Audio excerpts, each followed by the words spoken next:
We begin with the big tech Goliath bias. Act fast and sue people who get in the way. Now, when I say arrogance is a business model in the Valley, that's where I worked for years, and it's growing in ways it never even had a chance to, and it's growing fast.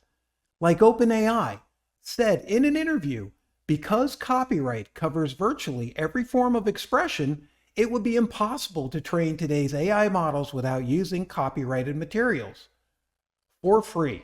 So you make hundreds of millions of dollars, but you can't pay for it because then it wouldn't work. And in fact, so far, they're really not proving much of a business model, and they're the ones, ChatGPT, making all the money. Now, does that sound ethical to you, or just Silicon Valley emphasis on con? Like Eric, who said to the Stanford students, and listen to this advice, the example that I gave of the TikTok competitor, and by the way, I was not arguing that you should illegally steal everybody's music.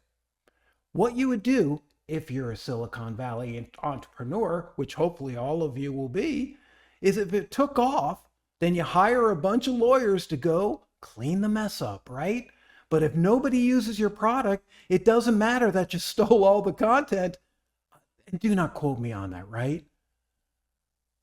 Everyone's shocked when the Schmidt hit the fan, but look at AI. In the artist lawsuit, Stable Diffusion CEO Ahmad Mostake described the scraping of artists' images without permission as a collaboration that we did with a whole bunch of people. We took 100,000 gigabytes of images and compressed it into a 2 gigabyte file that can recreate any of those images and iterations of those. That's his quote. If that statement is literal, that's a violation of copyright, isn't it? Knowingly. And Ahmad, he isn't the CEO since March 2024, resigning following an investor mutiny and staff exodus that left the one-time tech darling in turmoil.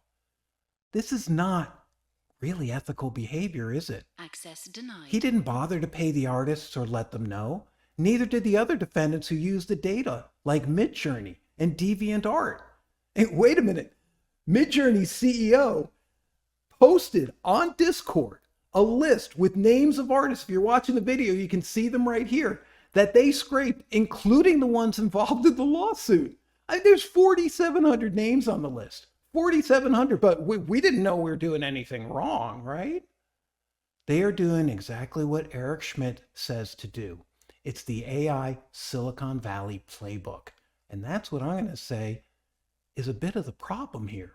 So while AI leaders are all over the media telling us how important it is to remove negative bias and focus on ethics and how AGI will destroy us, they do whatever they want and sue you if you get in the way. Whoa. And there you have the AI business model in a nutshell. Attack, steal, sue. And if it works, you'll have enough money to get lawyers because you don't have to pay those arrogant programmers wasting your time and money. Just pay the lawyers. These kind of actions are business as usual in the Valley. It's embedded in the AI industry, and it may be falling apart. Because there's a lawsuit happening, and it's much more than a lawsuit. People are waking up. Artists are the mighty underdogs to big tech, and we all love an underdog, don't we?